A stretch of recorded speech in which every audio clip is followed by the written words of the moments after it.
안녕하십니까. 꿀인생TV입니다. 제가 있는 이곳에 지금 밤이면 풀벌레 소리가 막 들려오는 가을의 초입입니다.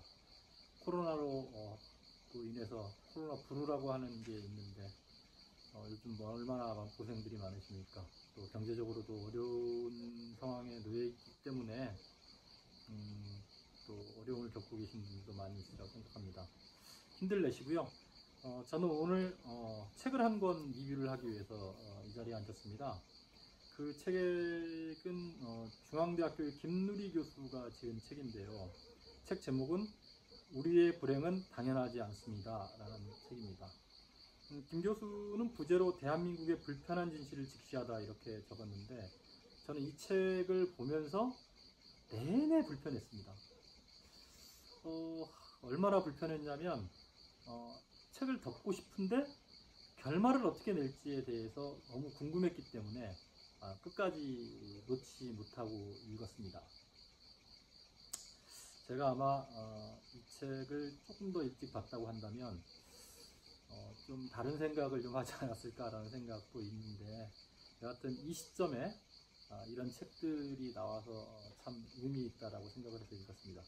김 교수의 이력을 보면 중앙대학교의 도고동물학과와 동대학원, 독일 유럽학과 교수이면서 독일 유럽연구센터 소장, 저 녀석이 밤에 막 지저댑니다. 뭐 멧돼지라도 지나가는지 모르겠네요. 한국 도고동물학회 회장을 맡고 있고요. 서울대 그리고 독일 브레멘 대학에서 동물학을 공부했고 독일 현대소설연구로 박사학위를 받았습니다. 작가 번터그라스의 문학을 연구하면서 독일 통일 문제에 관심을 갖게 되었다 이렇게 되어 있고요. 지금 현재로는 아시아, 그러니까 한국에서 독일 정부의 지원을 받아가지고 독일 유럽연구센터를 선정되어서 이 연구센터의 소장을 맡고 계십니다. 김누리 교수는 독일에서 번터그라스 밑에서 공부를 하면서 독일의 거울에 비춰가지고 한반도를 직시하는, 한국 그 한반도의 문제, 남한의 문제와 북한의 문제, 하지만 본인이 지금 몸담고 있는 남한의 문제를 보고 맨 마지막에 진지하게 하지만 작은 소시민의 한 사람으로서 통일 문제를 진단합니다. 아마 이 거대한 담론을 이 책에 담는다라고 하는 것이 굉장히 어려움이 있을 수 있는데, 그런 이야기들을 녀석아 조용히 해! 하여튼 이런 담론들을 한 번에 담는다라고 하는 것이 굉장히 어려운 일일 수 있는데, 김 교수가 쓴 책이기 때문에 그 책을 한번 뭐라고 할까요? 무겁지만 가벼운 마음으로 한번 리뷰를 해보도록 하겠습니다. 들어가는 말에 김 교수는 비정규직이라는 이유로 비인간적인 노동에 내몰려서 목숨을 잃은 김용균 씨 어머니인 김미숙 씨가 세상을 향해서 토로한 말로 시작을 합니다. 우린 지금 이상한 나라에 살고 있다. 우리가 무슨 이상한 나라의 앨리스도 아니고, 그리고 이제 정말 선진국 대열에 들어갔다라고 생각을 하면서 요새 무슨 K방역인, 그리고 또 우리가 세계 반도체 시장에서의 1위를 하고 핸드폰으로서 전 세계를 하는 이런 때까지 와 있는데 우리는 왜 불행한가? 라는 의제를 던지면서 우린 지금 이상한 나라에 살고 있다 이렇게 시작을 합니다. 정말이지 우리는 참 이상한 나라에 살고 있습니다. 세계가 부러워하는 정치 민주화를 이루고 세상이 놀라워하는 경제성장을 거두었는데 우리의 불행은 날로 커져만 가고 있습니다. 세계에서 자살률이 가장 높은 나라, 세계에서 노동시간이 가장 긴 나라, 세계에서 불평등이 가장 심한 나라, 세계에서 노동자의 죽음이 가장 빈번한 나라가 대한민국입니다. 그뿐 아니라 대한민국은 세계에서 아이들이 가장 우울한 나라이고 세계에서 아이들을 가장 적게 낳는 나라이며 세계에서 모두를 가장 불신하는 그러니까 저희들 개인 간에 모두가 모두를 불신하는 사회에서 살고 있다라고 뭐 언론에서도 얘기하고 매일 9시 뉴스에도 얘기하고 뭐 신문, 그다음에 뭐 라디오, TV에서 이렇게 매일같이 부르짖고 있지 않습니까? 그러면 좀 잘 살아보기 위해서 사는 건데 우리는 왜 이렇게 한마디로 얘기해서 지옥 같은 곳에서 살고 있는 것인가? 헬조선이라고 말하는 것만큼 세상에 살고 있는데 이게 참 코로나를 겪고 보니까 이런 거잖아요.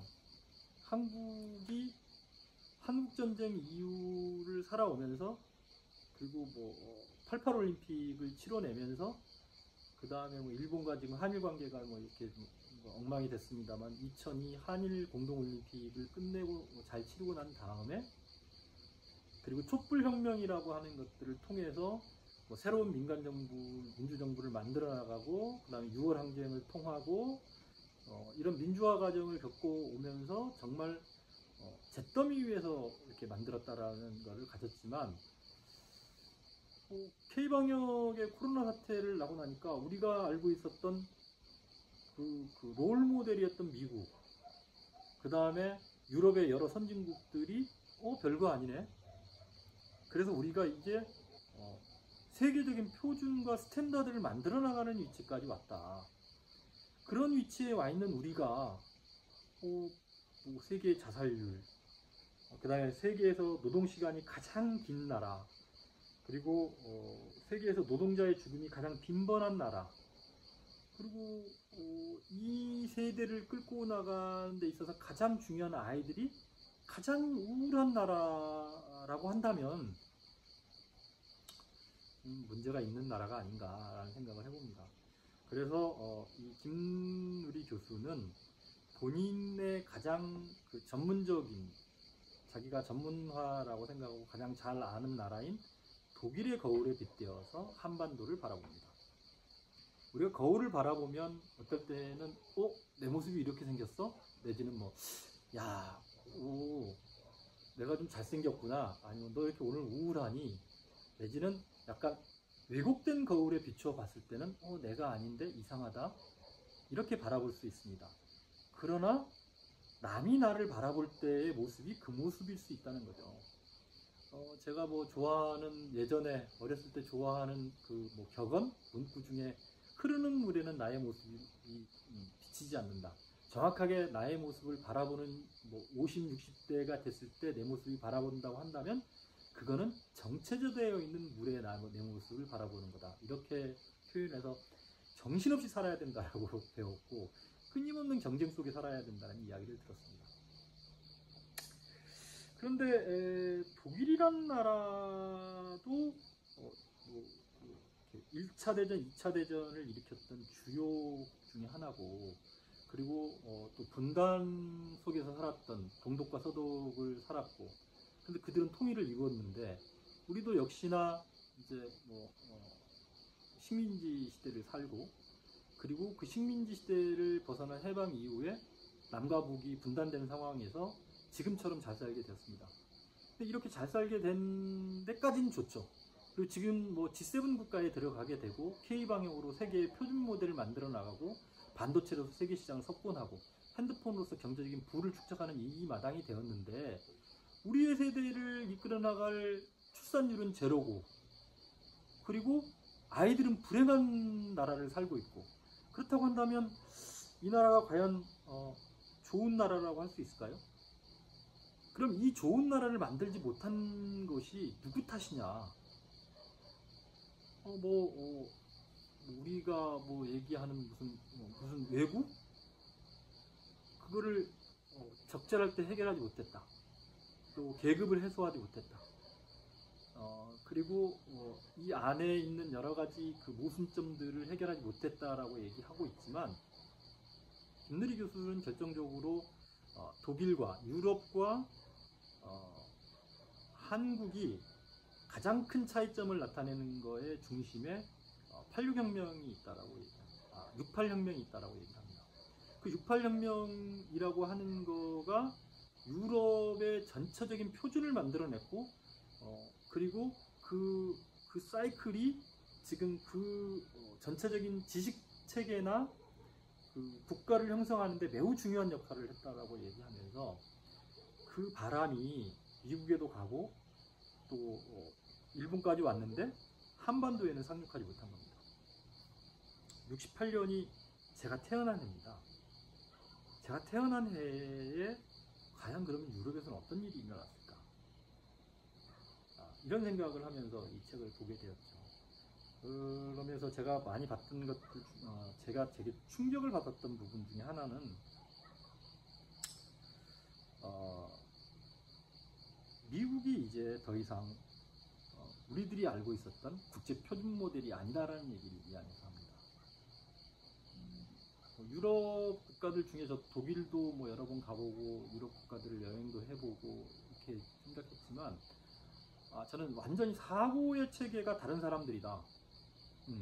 그리고 김누리 교수가 얘기한 게 맞다고 한다면 68혁명을 통해서 인간 중심적인 것들을 바라보는 따뜻한 경제, 사람이 사는 경제, 그리고 인간의 존엄을 기본으로 하는 국가를 형성했다라고 저는 바라보게 되었습니다. 그런 측면에서 보면 이 책을 보면서 제가 많이 반성했던 것 중에 하나는 우리가 86년, 87년, 88년에 그 여러 과정이 있었습니다. 그 아시안 게임을 치르고 그 다음에 87년도에 그 60항쟁이라는 게 오고 그 60항쟁을 통해 가지고 이제 그 세대 교체를 하게 된다라고 얘기했지만 결론적으로는 그때 저는 87년 6월 때 지금 생각해 보면 그 어마어마한 체류탄 가스에 거의 매일같이 거리를 헤매고 다녔습니다. 그리고 그 세대가 이제 지금 중심 세대가 돼가지고 대한민국을 책임지는 세대가 왔는데 과연 이제 교육의 문제를 김누리 교수가 얘기할 때 이렇게 얘기합니다. 독일은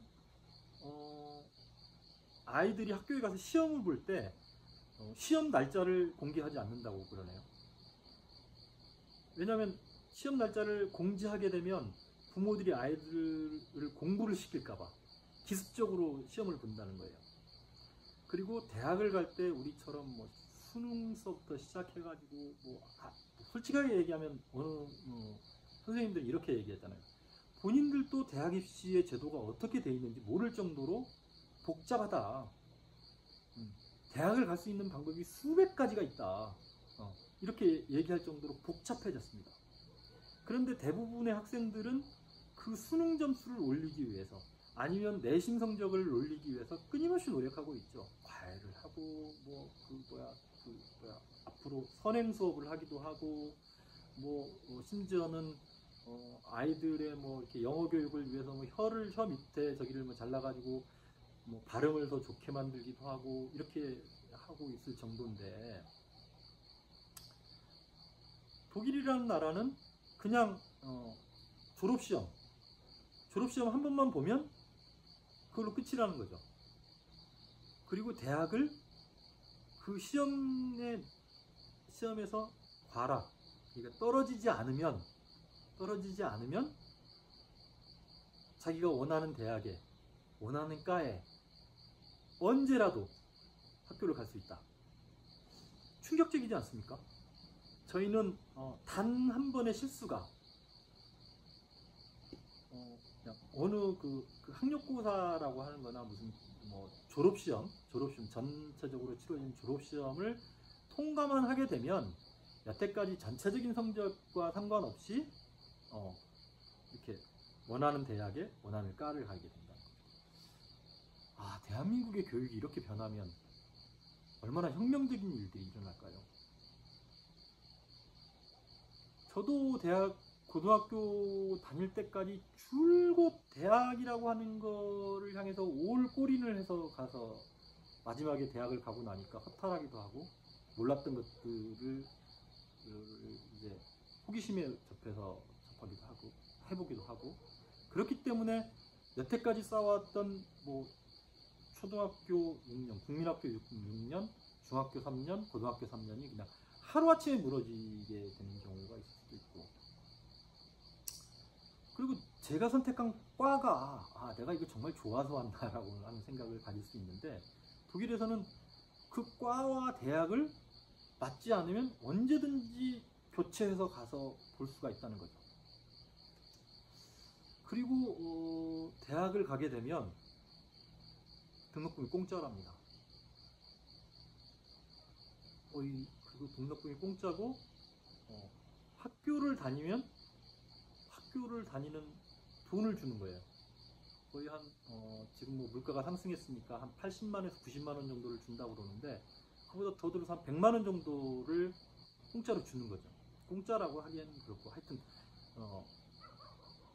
교육 사회를 만들기 위해서 노력하는 니들도 사회를 위해서 헌신하고 봉사할 수 있는 기회를 만들기 위해서 더 높은 지식 교육을 받는 교육 사회를 만들기 위해서 노력하는 것이기 때문에, 그거는 국가가 책임져야 된다.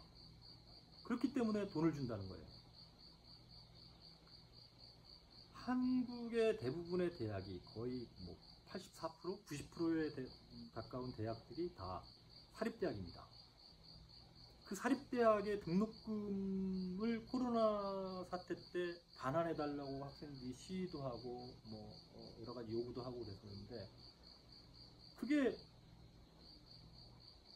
그걸 요구를 할 필요가 없이 등록금이 다 면제가 돼서 간다고 한다면, 그리고 또 공부하는 아이들에게 야, 니네 다른 거 신경 쓰지 말고 공부만 해. 그리고 내가 이 대학을, A라는 대학을 갔는데 이게 적성이 안 맞아, 과도 안 맞고 난 저 대학을 가고 싶어, 그럼 바꿔서 갈 수 있다는 거죠.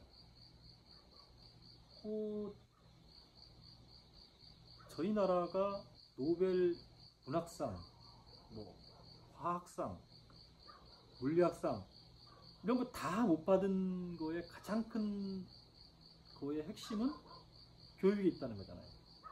암기식 교육.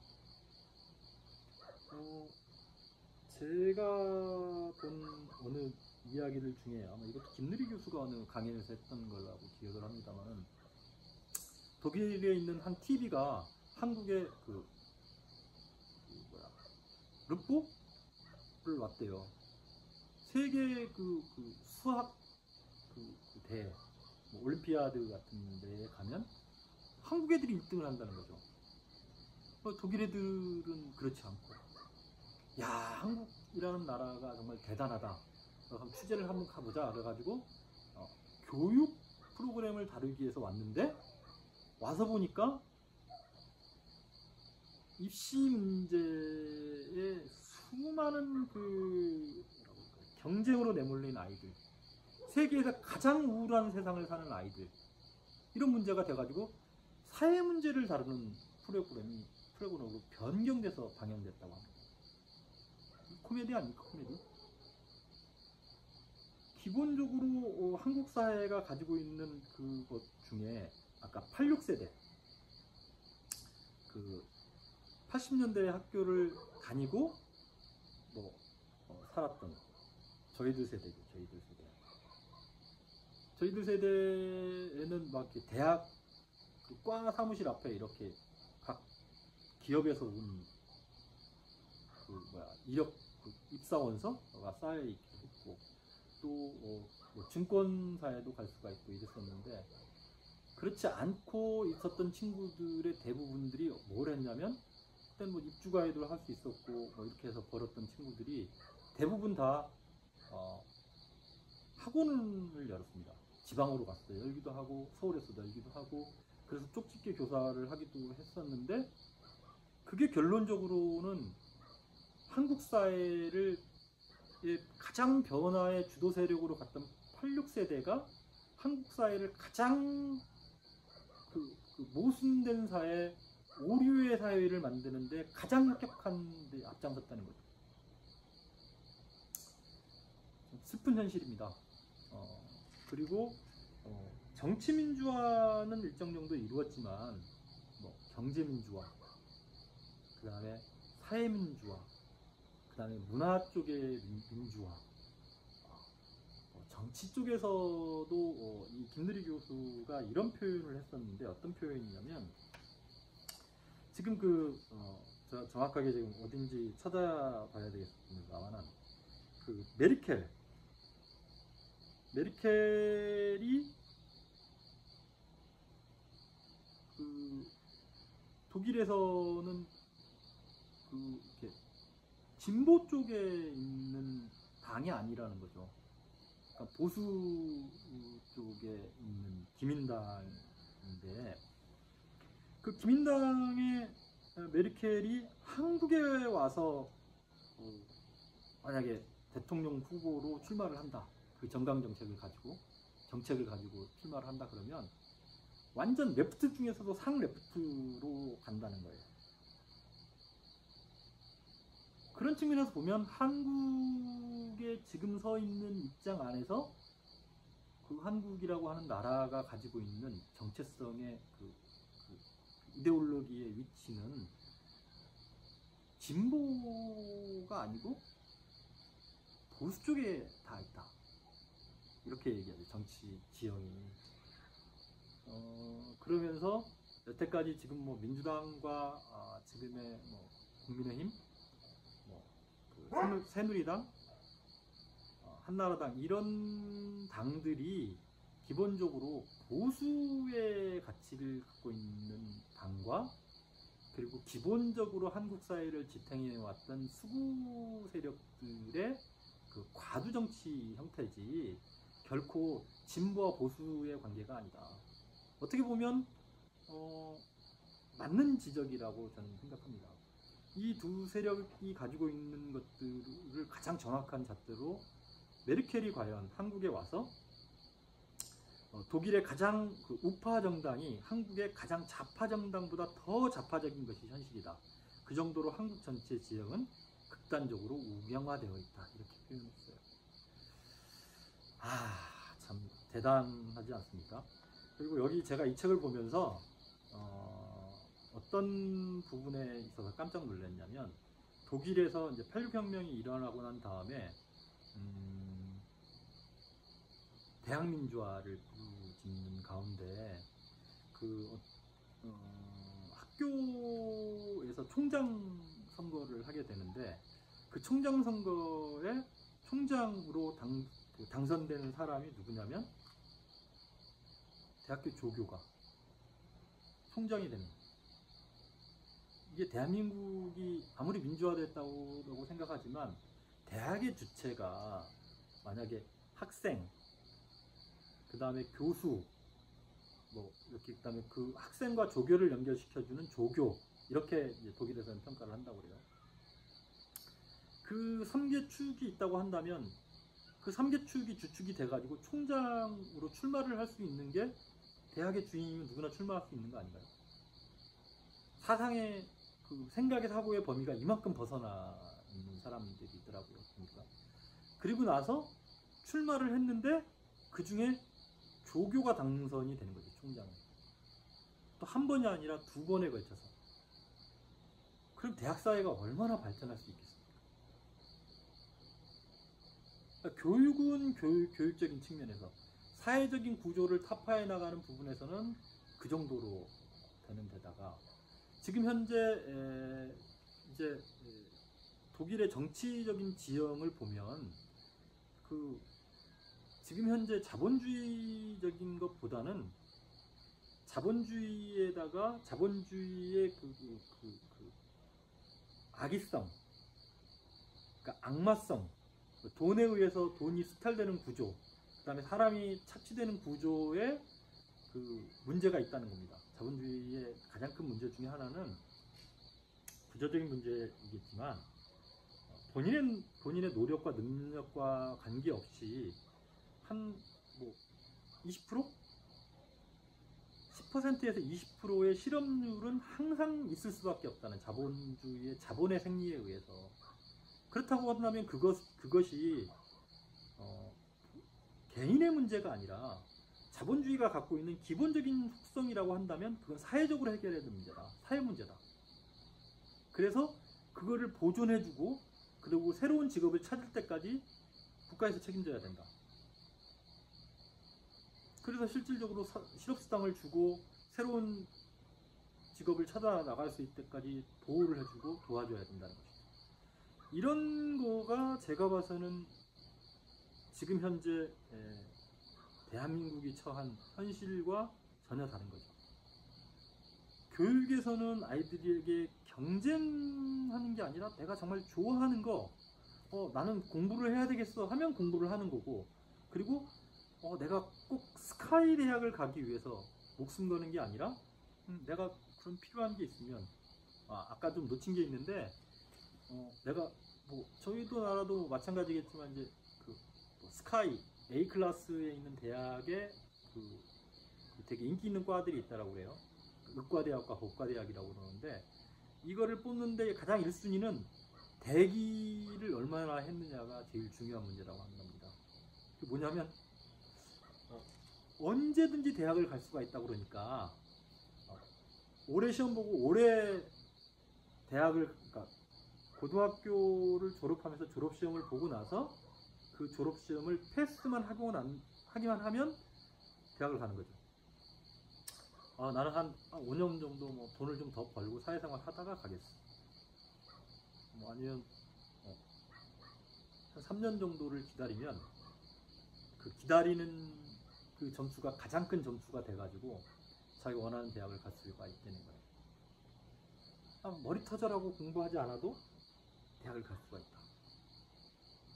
저는 이게 되게 현실적으로 매력 있는 것 중에 가장 큰 거였고, 그 다음에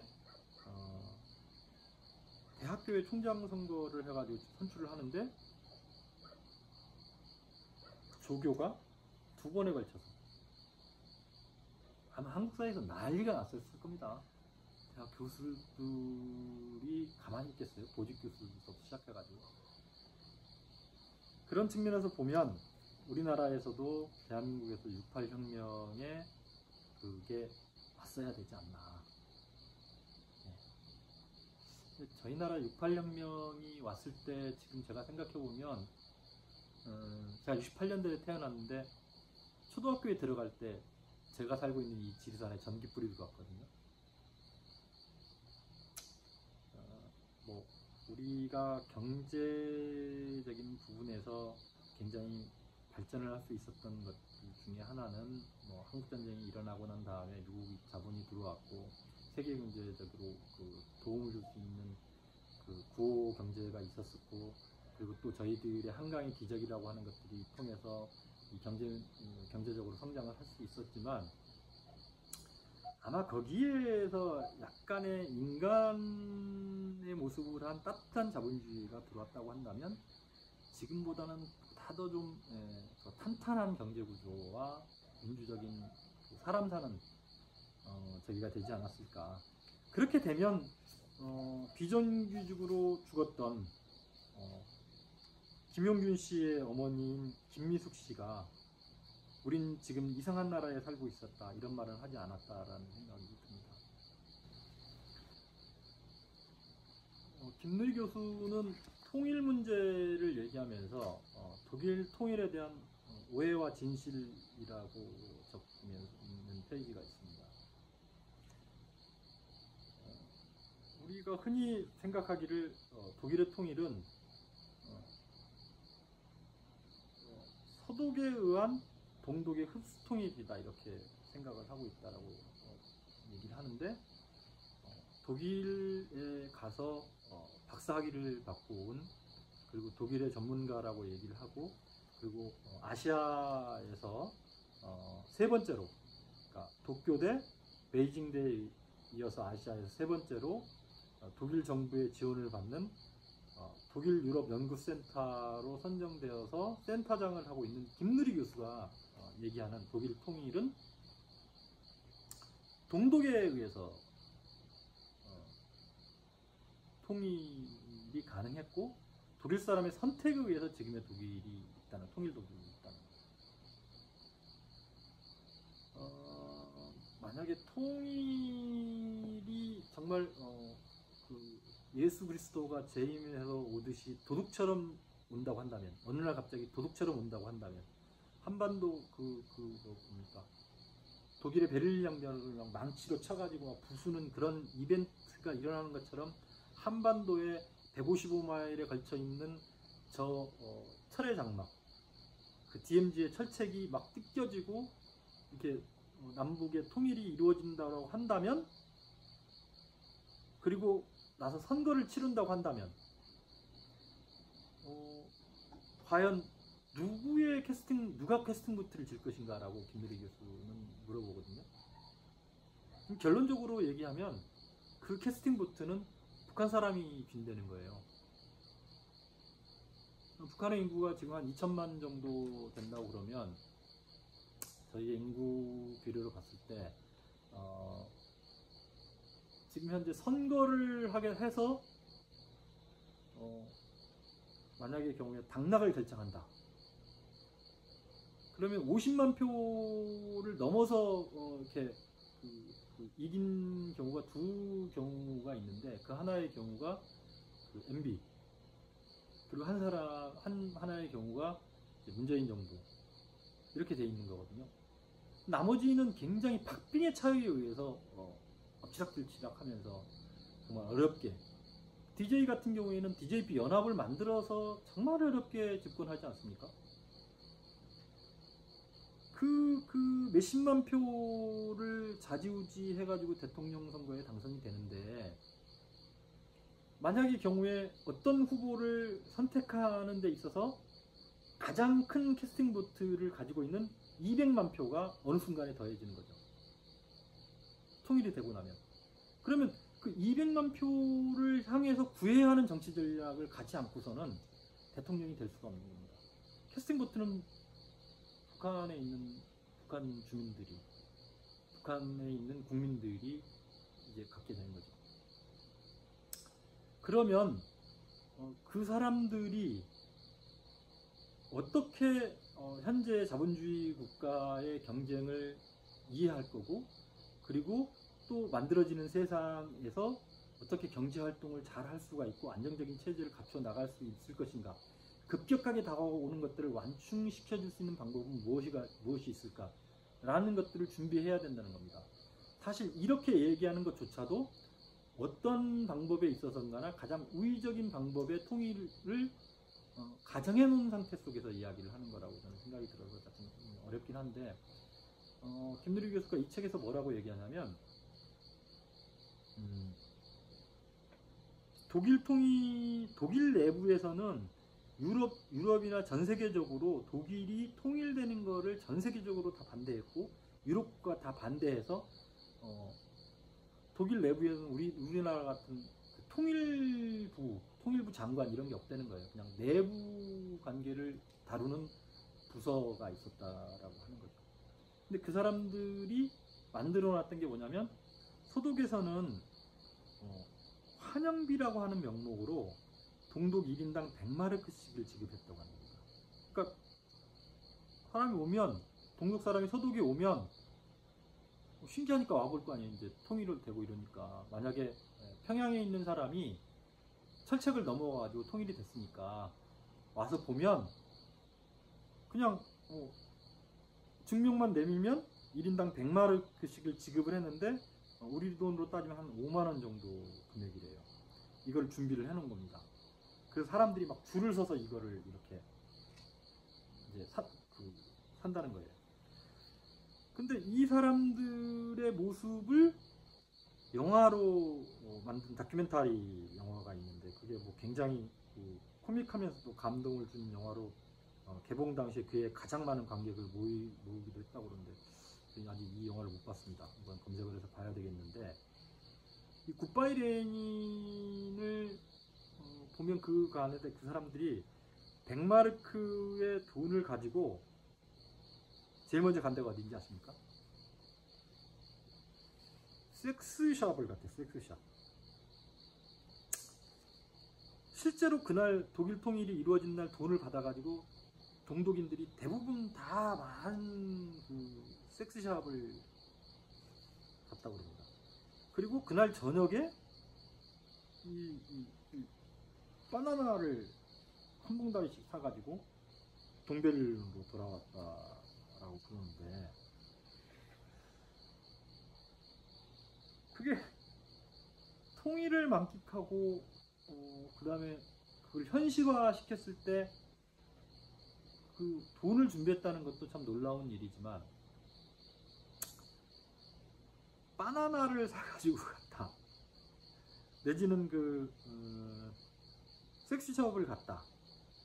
이게 참 그런 영화가 나온 것조차도 저는 참 대단하다고 생각을 해요. 한국에서 만약에 통일이 돼가지고 이런 해가 됐는데 실제로 그런 일이 일어났다고 한다면 그걸 다큐멘터리로 만들어가지고 영화에 상영했는데 대단한 호황을 누릴 수 있었을까요? 뭐 난리가 났겠죠. 뭐 국민을 모독한다는지 민족을 뭐 한다는지 뭐 이러고 난리가 났을 텐데 그게 상영됐다라고 하는 것도 대단하지만 동독에서는 바나나가 엄청나게 귀했답니다.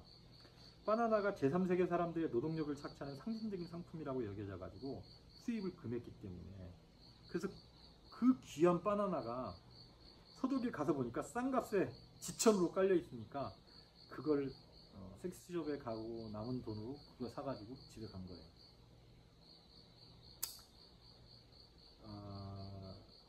사실 베를린 장벽의 붕괴 그리고 155마일이 붕괴될 당시를 가상한 상상력을 동원한 우리들의 노력, 뭐를 준비할 것인가, 어떻게 해야 될 것인가 라고 하는 거를 잘 고민을 해야 될 것 같아요. 사실은 독일 통일을 앞당겼던 가장 큰 것들을 보면 사실은 헝가리가 오스트리아와의 국경을 개방한 거라고 합니다. 그러니까 45년 동안의 스탈린에 의해서 만들어졌던 냉전 체제, 45년 동안 유지했던 냉전 체제를 지탱해온 이른바 철의 장막에 구멍이 뚫렸다라고 표현을 하는데 그 구멍의 홀이 뭐냐면 헝가리가 오스트리아와의 국경을 개방했다라고 하는 거죠. 그러니까 동구 사회주의 국가와 서구의 자본주의 국가를 이렇게 딱 막고 있던 장막에 구멍이 생긴 거죠. 이 국경의 개방이 동독혁명의 결정적인 계기가 됐다라는 겁니다. 그러니까 뭐 헝가리를 통해서 오스트리아를 가가지고 다시 서독을 들어갈 수가 있는 유럽이라고 하는 유럽 연합 안에서 보게 됩니다. 그래서 정말 수많은 동독인들이 그 국경을 통해 가지고 그러니까 헝가리와 오스트리아 국경이 개방되자 당시 부다페스트로 여행을 떠난 동독의 젊은이들 일부가 오스트리아로 넘어가고 다시 오스트리아 국경에서 서독으로 넘어갈 수 있게 된 거예요. 우리로 얘기하면 중국 국경이 뚫려가지고 중국으로 간 다음에 중국에서 태국으로 넘어가가지고 아니면 베트남으로 가가지고 다시 한국으로 오거나 아니면 국제인권 저기로 가서 그게 미국으로 가거나 영국으로 가거나 이런 루트가 생겨버린 거죠.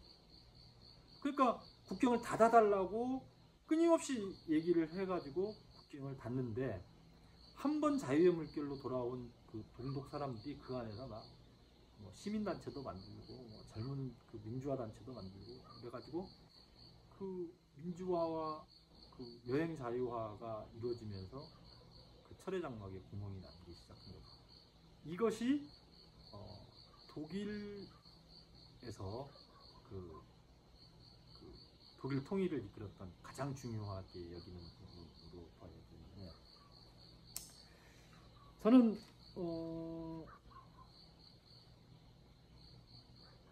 이게 북한이 꿈꾸고 있는 김정은 정권이 꿈꾸고 있는 앞으로의 가장 탈출구, 그렇죠. 지금 현재 탈출구, 핵을 딜해가지고 미국과의 평화협정을 맺고 남북 간의 자유로운 어떤 국가의 개념으로서의 가는 그 모든 것도 다 인민을 먹여 살리기 위해서 하는 건데 그 인민을 먹여 살리는 거에 가장 좋은 방법은 아마 중국식 모델을 따르지 않을까. 개혁 개방은 하되 사회주의 체제를 유지하면서 지금 현재 어떤 세습 정권으로 이루어진 북한 체제를 유지하는 것, 이게 북한의 엘리트 계층의 1%가 원하는 가장 이상적인 형태 아니겠어요? 근데 이 개혁 개방을 위한 구멍의 홀이 어딘가 뚫리게 돼서 그 국민들이 탈북을 하지 않고 어디를 갔다가 자유롭게 다시 돌아와서 그 국가 안으로 돌아올 수 있다고 한다면, 저는 지금과 같은 그 북한의 세습체제나 저통제되고 있는 그 상황들이 통제 불가능한 상황으로 갈 수밖에 없을 것이다. 그러면 그 통제 불가능한 상황 안에서 우리가 남한 경제도 타격을 받지 않고, 또 북한에 있는 그 국민들도 현실적으로 혼돈의 아노미를 겪지 않고, 왜냐면 자본주의가 갑자기 확 들어가게 되면 뭐 난리가 나겠죠. 뭐 남쪽에 있는 막 그 투기꾼들서부터 시작해가지고 막 돈 전대 앞에서 타고 막 돌격 앞으로 가가지고 막 금방 그으면 땅 문서만 있으면 사기 시작해가지고 거기가 들어가게 되면 개판 나는 거 아니겠습니까? 그런 것들을 이렇게 서서히 너무 빠른 시기가 아닌 상태 속에서 가기 위한 여러 가지 것들을 만들어내야 된다라고 하는 것들이 김누리 교수가 얘기하는 거예요. 사실 동독에 의해서 통일이 주도되었고, 그 선거에 의해서 그 대통령이 당선될 수 있었고, 또 그렇게 갈 수 있었던 거의 캐스팅 보트는 동독이 지고 있었고, 이 모든 과정을 이끌어 나가는데 처음에 시작의 움직임 자체도 동독이 갖고 있었다. 그렇다고 한다면 한반도의 통일도 역시나 남한이 약간 뭐 경제적으로 우위점을 당하고 있겠지만, 지금 현재 헬조선이라고 할 정도로 경제적으로 너무 격차가 너무 심한 가운데 있지 않습니까? 빈부격차가 갈수록 더 심화되고, 노동의 강도는 더 강해지고, 그리고 코로나로 인해서 지금 현재 그 서민 경제는 더더욱 나락으로 떨어지고 있고, 이런 가운데서 통일을 바라봤을 때 어떻게 해야 될 것인가 라는 것에 대한 고민들을 이제는 해야 된다는 거죠. 그러니까 그 체제의 문제에서도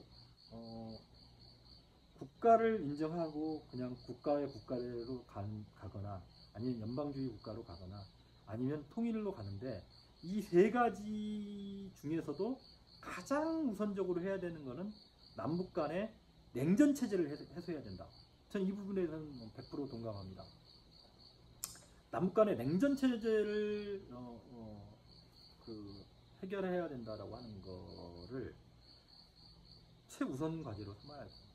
이 냉전 문제가 해결되기 시작하면 정말 어마어마한 일들이 일어날 거라고 저는 생각이 드는데, 제가 98년도에 연변 조선족 자치주에 가서 한 1년 정도를 살았습니다. 1년 2개월 정도를 살았는데,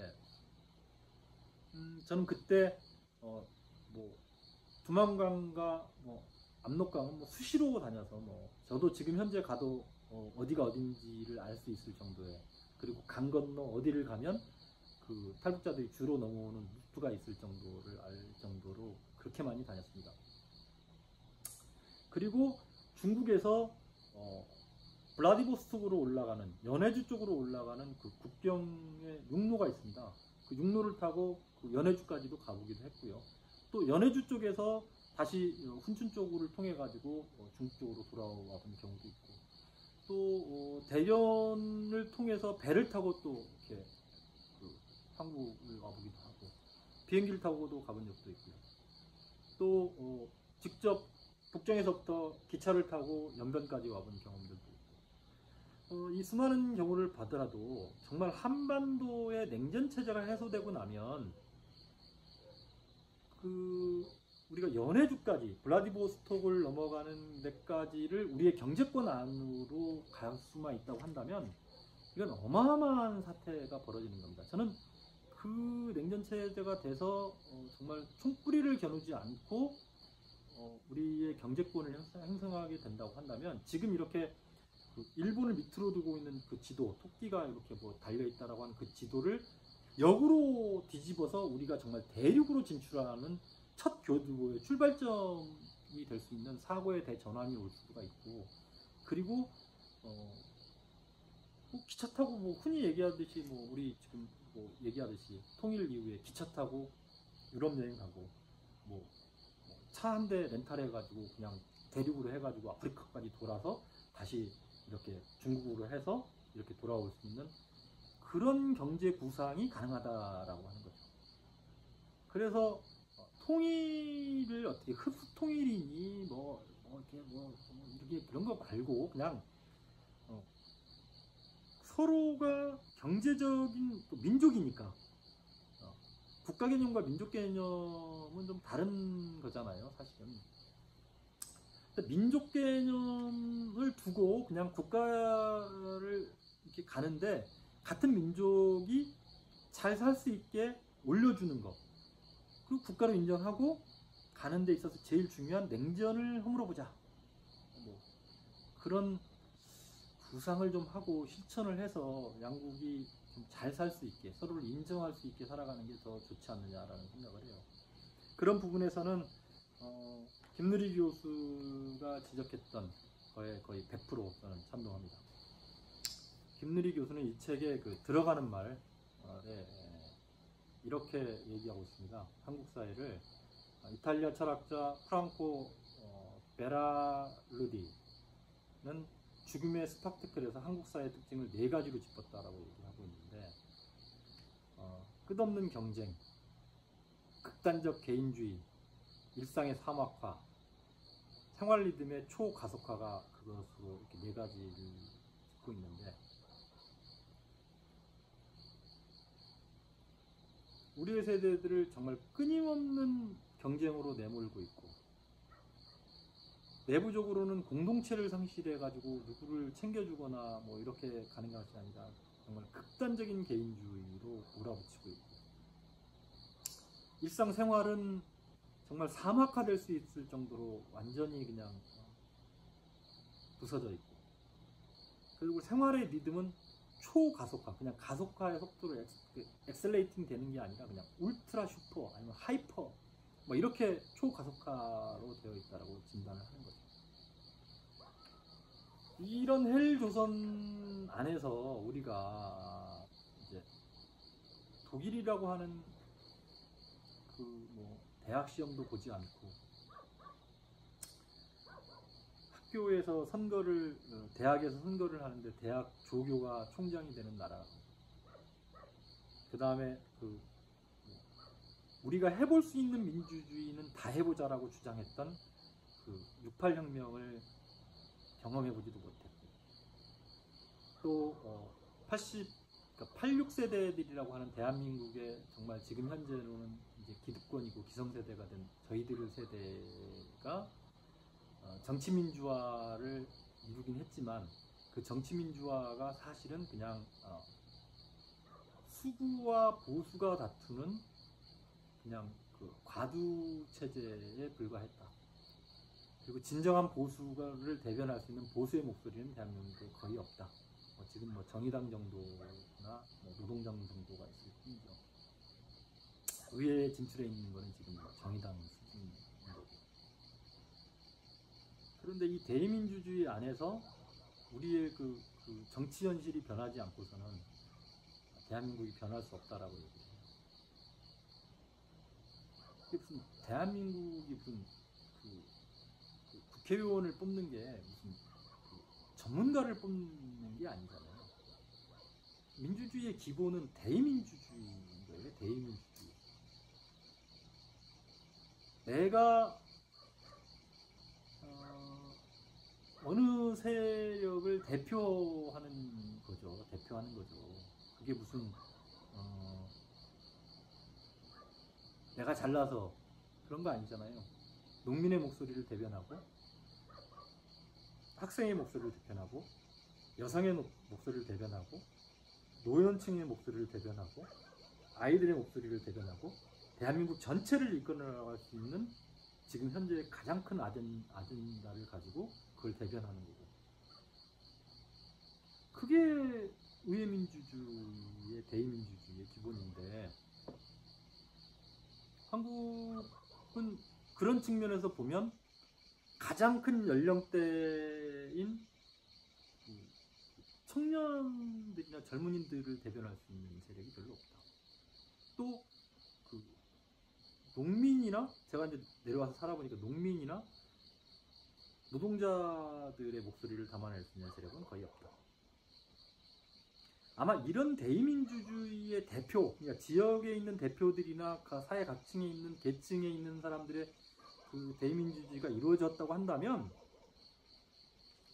그렇게 한국 사회의 갈등이나 노사분규가 있을 수 있을까요? 하여튼 그 김누리 교수는 에필로그에 거울 앞에 당당하게 서는 방법을 얘기하고 있습니다. 지금 현재 김누리 교수는 50년 지각한 68혁명의 현실을 우리가 목도하고 있고, 그때 68혁명에 참여하지 못했기 때문에 지금 한국 사회의 문제가 만연하다. 그리고 그거를 했어야만 하는데 그 세계 어디에서나 다 그게 됐고, 그게 기본 가치가 되어서 형성되어 가고 있는 하나의 미국의 반대편인 유럽의 기본 모델이다. 그러면서 80년대에 민주화를 이룬 86세대들이 그 가장 놓쳤던, 그 실패했던, 그러니까 교육의 실패, 학원 문화를 만들어내고 막 거기서 쪽집게서부터 시작해가지고 지금 과도하게 이렇게 했던 그 교육의 문제의 핵심은, 그의 가장 큰 문제를 책임져야 될 대상은 86세대다. 이렇게 얘기하면서 저희 86세대들에게 마지막 기회가 있다. 그거는 대한민국의 다음 세대, 우리의 다음 세대들에게 이런 헬조선을 물려주지 않을 과감한 저희가 필요하고, 한반도에서의 통일도 노력을 해야 된다. 뭐 이런 얘기를 하면서 책을 이제 맺고 있습니다.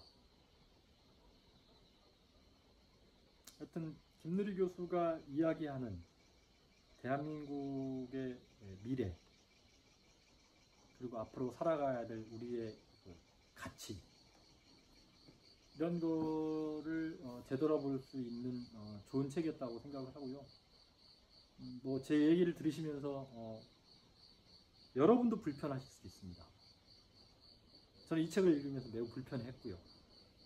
그래서 너무 불편해 하시지 않았으면 좋겠고, 이제 알았으니 우리 아이들이 자살로 내몰리지 않는 세상, 또 우리 아이들이 진정으로 행복할 수 있는 세상. 아이들이 크면서 우울하면 어떻게 되겠어요? 아이들이 크면서 우울하다. 제가 요새 마을에서 마을 신문을 어린이들하고 만들고 있습니다. 초등학교 5학년 아이들하고 만들고 있는데, 20년 후에 나의 모습을 적으라고 했더니 어느 한 아이가 자기의 꿈은 웹툰 작가래요. 웹툰 작가인데 그 뒤에 공부를 세상을 잘 살고 성공하기 위해서는 공부를 잘해야 된다고 썼어요. 그래서 제가 물어봤어요. 대한민국에 지금 웹툰을 제일 잘 그리는 작가가 누구냐? 그 작가가 공부를 잘해서 1등을 해서 웹툰을 그리니 벙쪄 하더라고요. 네? 이렇게 물었습니다. 내 꿈이 웹툰 작가인데 공부를 잘해야 되기 때문에 마구 학원에 다니고 막 외우고 그거 아니잖아요. 이제 무슨 대한민국의 학벌이 무슨 필요가 있습니까? 이게 코로나 전국이 오고 나서 정말 저는 대한민국을 비롯한 전 세계에 그러니까 천지개벽을 했다. 학벌 무슨 필요 없잖아요. 그리고 내가 필요한 것들을 내가 행복하게 사는 데에서 살아야 돼. 그 아이한테 네 꿈이 진짜로 네가 좋아하는 게 웹툰이면 웹툰을 잘 그리고 할 수 있는 것들을 해야 된다. 그리고 그걸 위해서 노력하는 게 너의 꿈을 찾아가는 거다. 근데 공부를 하는 이유는 그 웹툰의 세계를 보다 더 컨텐츠를 잘 만들기 위해서 너의 상상력을 넓혀줄 수 있는 인사이트를 넓혀주고 세상을 바라보는 걸 넓혀주기 때문에 공부를 하는 게 필요한 거지, 공부를 잘한다고 성공하고 행복해지는 건 아니다 라는 이야기를 오늘 해주고 왔습니다. 그런 이야기를 들으면서 좀 마음이 불편했죠. 하여튼 김누리 교수가 던져주는 여러 가지 이야기들을 통해서 한국 사회를 한번 되돌아보고 또 나의 모습을 되돌아볼 수 있는 중요한 계기가 되었으면 합니다. 감사합니다.